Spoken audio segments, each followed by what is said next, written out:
some movies don't just break the rules, they light them on fire and dance on the ashes. These are the grindhouse shockers that censors tried to erase, critics called dangerous, and audiences hunted down anyway. Ever wondered why some films became legends only after being banned or passed around in bootleg tapes? Stick around, because what we're about to uncover proves that the harder Hollywood pushed back, the bigger these movies became. Last House on the Left, 1972. Wes Craven's directorial debut didn't just shake horror, it practically invented a whole new subgenre. Last House on the Left starts with two teenage girls heading to a rock concert, only to be kidnapped and brutalized by a gang of escaped convicts. What shocked audiences wasn't just the violence, but the way the movie lingered on it. This wasn't slick Hollywood horror. It was raw, ugly, and disturbingly close to reality. Censors panicked. In the US, the film scraped by with an R rating after trims, but overseas, bans came fast. In the UK, the British Board of Film Censors rejected it outright in 1974, calling it sadistic and unfit for release. When the video nasties panic hit in the 1980s, police raided stores, seized VHS copies, and even prosecuted people for selling it. For nearly 30 years, uncut versions weren't available legally in Britain. The film's notoriety only made it stronger. Audiences fainted, walked out, or got physically ill. Quentin Tarantino admitted it was the only movie he couldn't finish, and that just fueled the legend. Roger Ebert called it a movie so sick, reprehensible, and contemptible that I can hardly believe it's playing in respectable theaters. But bans couldn't bury it. Grindhouse crowds treated it like forbidden fruit, passing bootlegs hand to hand. In the end, Last House on the Left proved censorship doesn't erase a film. It just makes it unforgettable. The tagline warned, "To avoid fainting, keep repeating, it's only a movie." That line became a dare. The Texas Chainsaw Massacre, 1974. Few films loom as large over horror history as the Texas Chainsaw Massacre. Tobe Hooper's tale of 5 friends stumbling across a family of cannibals changed everything. What's funny is how little gore is actually shown. Hooper cut away from most violence, relying on sound, sweat, and pure terror. But censors didn't care. The intensity alone was enough to spark outrage. In America, the MPAA refused an R rating. Without one, it struggled to secure wide distribution. In the UK, the film was outright banned. Hooper tried resubmitting different cuts, but every attempt was rejected. For years, even the word chainsaw was outlawed from film titles in Britain. Other countries followed suit, with provinces in Canada refusing to screen it at all. Yet the movie thrived. Made for just under $140,000, it grossed more than $30 million domestically. Drive-ins packed with curious viewers, while rumors of fainting and walkouts spread like wildfire. Bootlegs circulated in areas where it was banned, keeping the legend alive. What made it terrifying wasn't gore, it was authenticity. The farmhouse looked lived in. Leatherface felt like someone who could be hiding down a real dirt road. That grit made it scarier than any polished Hollywood production. The bans didn't hurt the film. They elevated it. The Texas Chainsaw Massacre became folklore, a whispered dare for generations of horror fans. And without it, there's no Halloween, no Friday the 13th, and maybe no slasher genre at all. The censors tried to kill it. Instead, they made it immortal. Henry, Portrait of a Serial Killer, 1986. By the mid-1980s, Grindhouse was fading, but Henry, Portrait of a Serial Killer proved the spirit of banned cinema was alive and well. Directed by John McNaughton, it followed Henry, loosely inspired by real-life criminal Henry Lee Lucas, as he drifted through Chicago, leaving a trail of violence behind. Stark, cold, and unglamorous, it felt less like a movie and more like a documentary of madness. That realism terrified censors. The MPAA refused to give it an R rating, stamping it with the dreaded unrated mark that effectively banned it from mainstream theaters. In the UK, it was caught up in the tail end of the Video Nasties crackdown, remaining unavailable for years. Even in the US, distributors shelved it, unsure what to do with a film that critics praised, but regulators condemned. For fans, though, this was exactly the kind of underground movie worth hunting down. Bootleg VHS copies spread quickly, and horror conventions treated it like a sacred object. Critics like Roger Ebert defended it as art, praising its refusal to sensationalize violence. That endorsement only fueled demand. Eventually, Henry got its proper release, and its reputation grew. Michael Rooker's chilling performance launched his career, and the film is now considered one of the greatest low-budget horrors of all time. What was once banned and hidden in bootlegs is now studied in film schools and praised for its realism. Henry. Portrait of a Serial Killer is proof that Grindhouse didn't end in the 70s. The bands just pushed it into new, even scarier directions. Ilsa, She-Wolf of the SS, 1975. Ilsa, She-Wolf of the SS is the kind of film that sounds like an urban legend until you realize it really exists. Shot for $150,000 on the leftover sets of Hogan's Heroes, it starred Diane Thorne as a sadistic Nazi commandant conducting twisted experiments in a concentration camp. The result was one of the most notorious exploitation films of the 1970s.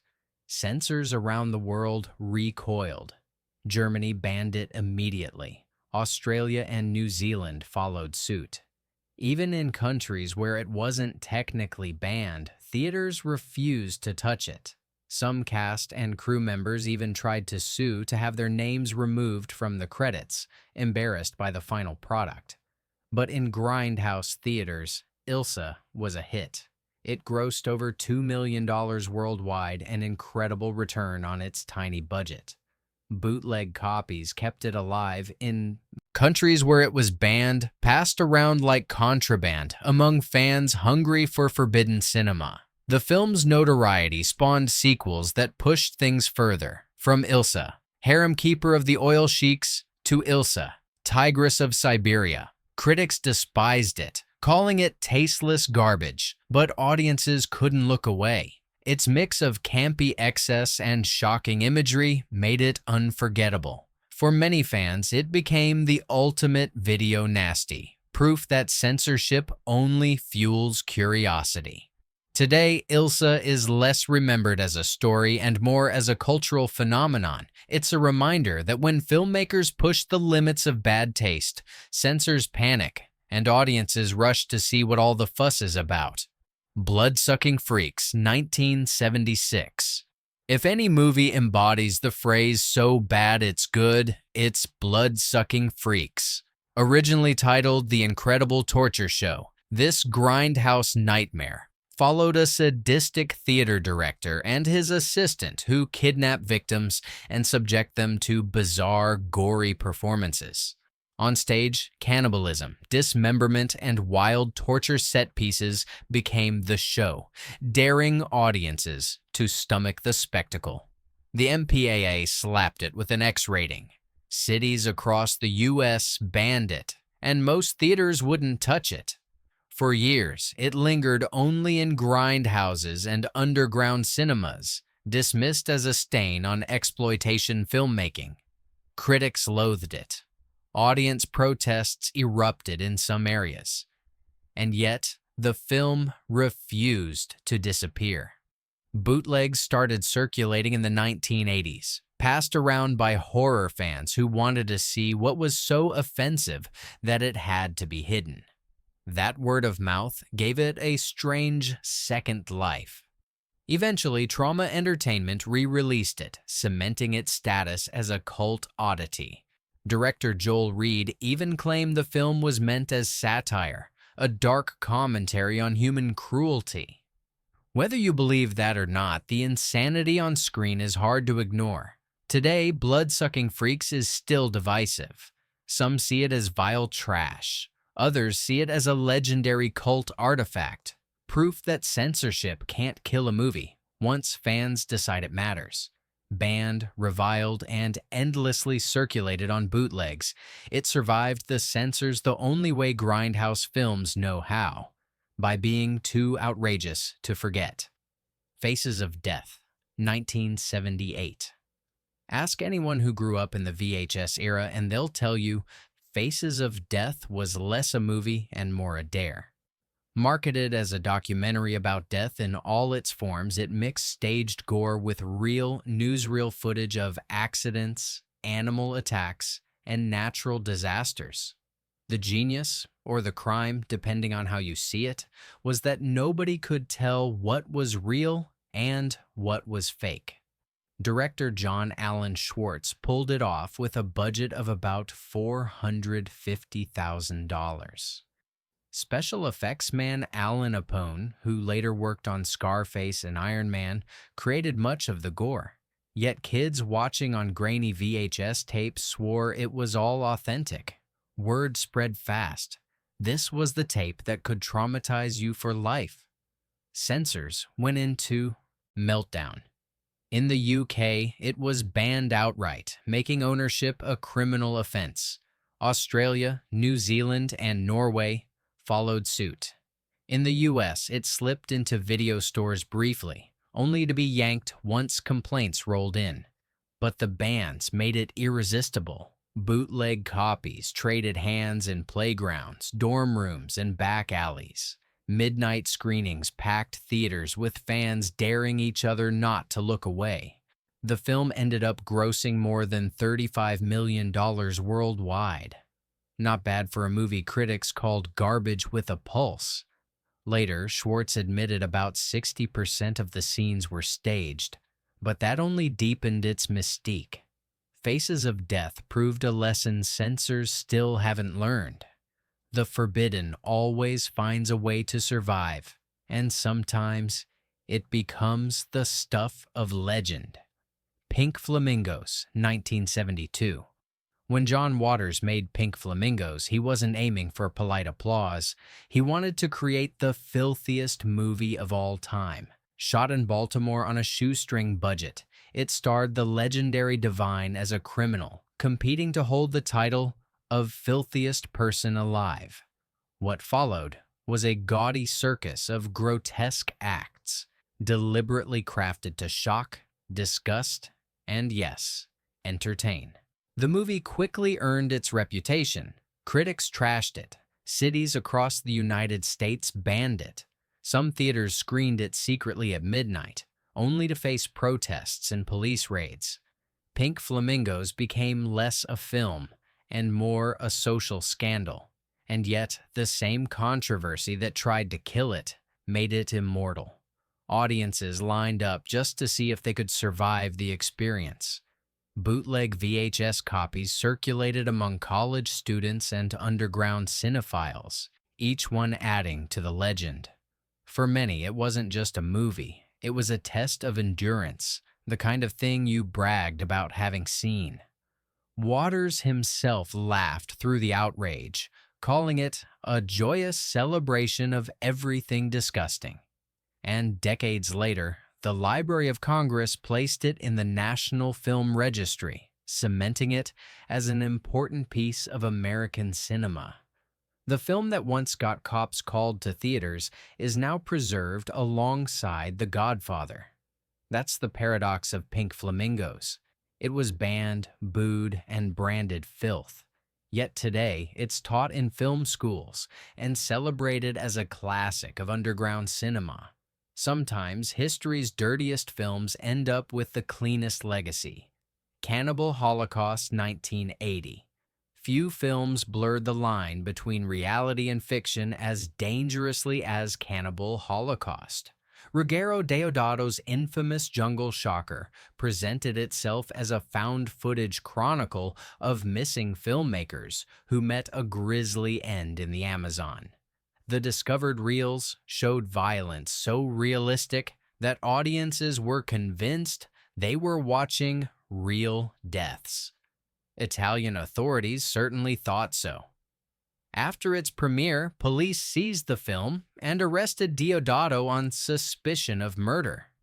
For weeks, he faced the possibility of prison until he brought his actors into court to prove they were alive. That's how convincing the film looked. But the troubles didn't end there. Countries from Australia to the US banned it outright, citing extreme violence and disturbing imagery. On top of that, scenes of real animal cruelty sparked outrage that lingers to this day.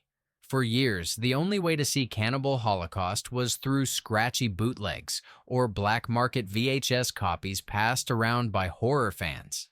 Yet, ironically, the bans turned it into a phenomenon. Critics grudgingly admitted its commentary on media exploitation had bite, while filmmakers like Quentin Tarantino and Eli Roth praised its unflinching brutality. Roth even cited it as the direct inspiration for his film The Green Inferno. Love it or hate it, Cannibal Holocaust remains a milestone of exploitation cinema. The censors tried to erase it, but by doing so, they turned it into the holy grail of forbidden films. For horror fans, it became the ultimate dare. Proof that sometimes the scariest part of a movie isn't what's on screen, but the fact that people thought it was real. I Spit on Your Grave, 1978. If Grindhouse ever produced a film that split audiences right down the middle, it was I Spit on Your Grave.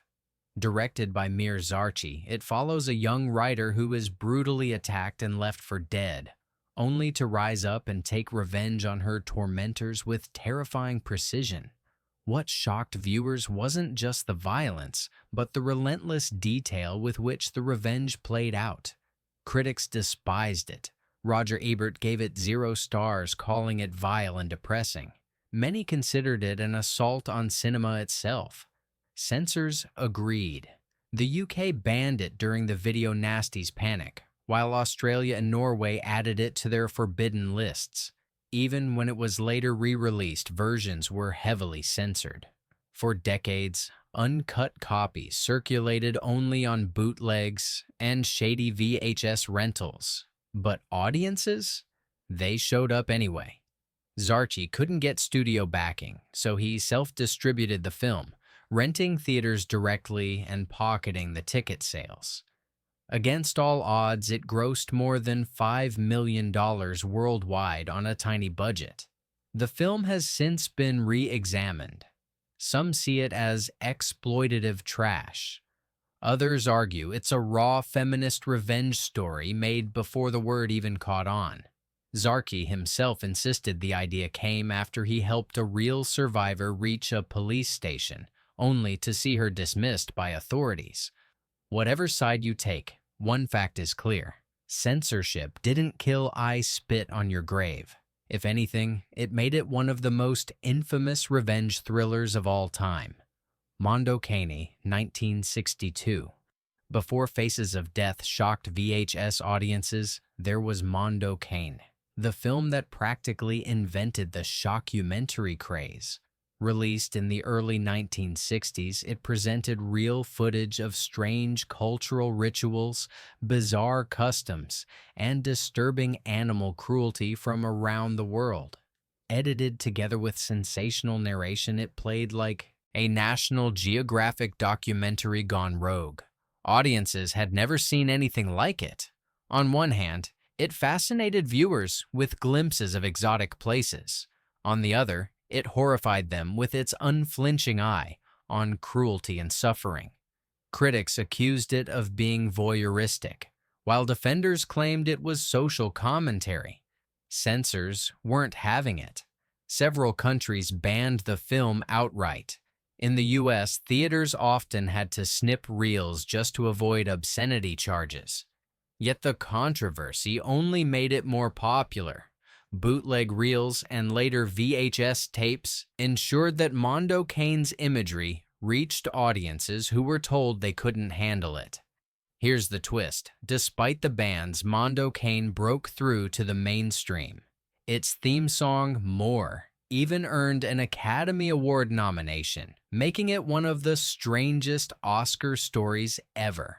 A film that was banned in multiple countries ended up rubbing shoulders with Hollywood's finest. Most importantly, it launched the entire Mondo genre, inspiring decades of imitators. Without Mondo Cane, there's no Faces of Death, no Traces of Death, and none of the countless Grindhouse documentaries that followed. By trying to bury it, Censors only helped create one of cinema's most bizarre and influential legacies. The Last House on Dead End Street, 1973. If ever a Grindhouse film was wrapped in mystery, myth, and bootleg lore, it's The Last House on Dead End Street. Shot in 1972 by Roger Watkins under the title The Cuckoo Clocks of Hell, it sat unreleased for years before surfacing in the mid-70s in heavily cut form. What audiences got was a bizarre, nightmarish movie about a recently released ex-con who decides to make snuff-style films as his ticket to fame. The look was grimy, the acting amateurish, and the atmosphere pure dread. Viewers didn't know if they were watching a fictional movie or something dangerously real. That confusion made it legendary. Because official releases were almost impossible to find, Dead End Street circulated almost entirely through grainy bootleg VHS tapes for decades. Horror fans whispered about it like it was forbidden treasure. For years, rumors claimed the actors were really harmed on camera. Others swore the film was evidence of something darker. In reality, it was just a low-budget Grindhouse curiosity. But the bans and lack of proper distribution created an aura few films ever achieve. Even Quentin Tarantino admitted he tracked down bootlegs of it during his video store days. Eventually, in the early 2000s, a restored version hit DVD, finally putting the legends to rest. But the truth is, the mystery is what made it infamous. The Last House on Dead End Street is a prime example of how censorship and rumor can transform an obscure indie project into a cult icon. Fight for Your Life, 1977. Few Grindhouse films rattled audiences as much as Fight for Your Life. Released in 1977, it told the story of three escaped convicts who invade the home of a black minister and his family. What followed was an unrelenting mix of racial slurs, violence, and cruelty that left viewers stunned. Unlike other exploitation flicks that occasionally winked at the audience, this one played it straight, and that made it even more disturbing. The reaction was immediate. In the UK, the British Board of Film Classification outright refused to grant it a certificate in 1981, calling it too inflammatory for public release. When it briefly surfaced on VHS in 1982, it was yanked almost immediately during the infamous Video Nasties panic. Other countries followed suit, citing racial hatred and violence as reasons to ban it. And yet, Grindhouse fans treated it like contraband gold. Bootleg tapes spread across the US and Europe, fueling its reputation as one of the nastiest exploitation films ever made. Quentin Tarantino later praised its unapologetic nastiness, calling it one of the meanest Grindhouse thrillers he'd ever seen. Director Robert Endelson defended the movie, saying he made it to provoke raw emotion and force audiences into discomfort. And that's exactly what happened. Whether you see it as vile trash or a grim reflection of 1970s America, one thing is clear. Censorship didn't kill Fight for Your Life. It guaranteed it a place in the Underground Film Hall of Fame, where bands only make a movie stronger. The Driller Killer, 1979. Before Abel Ferrara became a celebrated New York filmmaker, he burst onto the scene with one of the most infamous grindhouse debuts ever made, The Driller Killer. The story followed a struggling painter who slowly loses his mind and begins killing random people with a power drill. Shot guerrilla style on the streets of Manhattan, it had all the grit of the late 70s punk scene. Dirty apartments, sleazy bars, and raw violence that felt dangerously real. The controversy didn't come only from the film itself, but from its advertising. The VHS cover art featured a drill being driven into someone's forehead, and that image alone set off alarm bells. In Britain, the film was banned under the Obscene Publications Act and became one of the most notorious titles in the video nasties panic. For years, it was a symbol of everything the establishment hated about underground cinema. In the US, it made little impact at first, playing mostly in grindhouses, but overseas, its banned status turned it into a must-see. Bootleg copies spread through Europe, each one adding fuel to its legend. By the late 1990s, censored versions were finally released, and by 2002, the uncut edition was legally available, solidifying its cult status. Ferrara always insisted it wasn't just a horror movie, but a story about artistic breakdown and guilt. Whatever the intent, the result was the same. The Driller Killer became an icon of banned cinema, a movie whose cover alone could get it pulled off shelves. Sometimes, that's all it takes. Caged Heat, 1974. Before Jonathan Demme became an Oscar-winning director, he cut his teeth on a grindhouse prison flick that turned heads, Caged Heat. Released in 1974 through Roger Corman's New World Pictures, it hit all the classic beats of the women in prison subgenre. Sadistic wardens, corrupt guards, brutal punishments, and inmates plotting revenge. It was exploitation 101.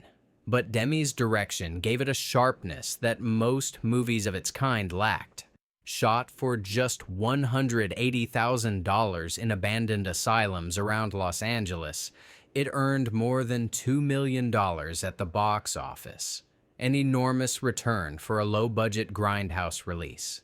Yet censors weren't impressed. In several countries, it was banned or trimmed heavily, with scenes of abuse and confinement flagged as unacceptable. Fans, of course, sought it out anyway. Bootleg reels and later VHS copies made the rounds, turning it into a cult hit far beyond its original drive-in circuit. The combination of campy excess and Demme's surprising flair for tension made it stand out from the endless parade of similar films. Even Francis Ford Coppola praised it as one of the best exploitation movies ever made, which only deepened its cult status. For Demme, Caged Heat was the launch pad to a remarkable career. For grindhouse fans, it was proof that sometimes even low-rent exploitation could contain flashes of brilliance. Banned in places, passed around in bootlegs, and later reappraised as a cult classic, Caged Heat showed that even in the dirtiest corners of grindhouse, greatness sometimes takes root. Mandingo, 1975. When Paramount released Mandingo in 1975, it expected a bold historical drama. What it got was one of the most controversial exploitation epics ever released by a major studio. Starring James Mason and Susan George, it dove into the horrors of plantation life with a lurid mix of betrayal, cruelty, and violence. The result was a film that looked like Grindhouse, even though it had the budget and stars of a prestige picture. Critics tore it apart. The New York Times called it obscene. Roger Ebert blasted it as tasteless. In parts of Europe, it was banned outright, while in the US, certain theaters refused to screen it at all.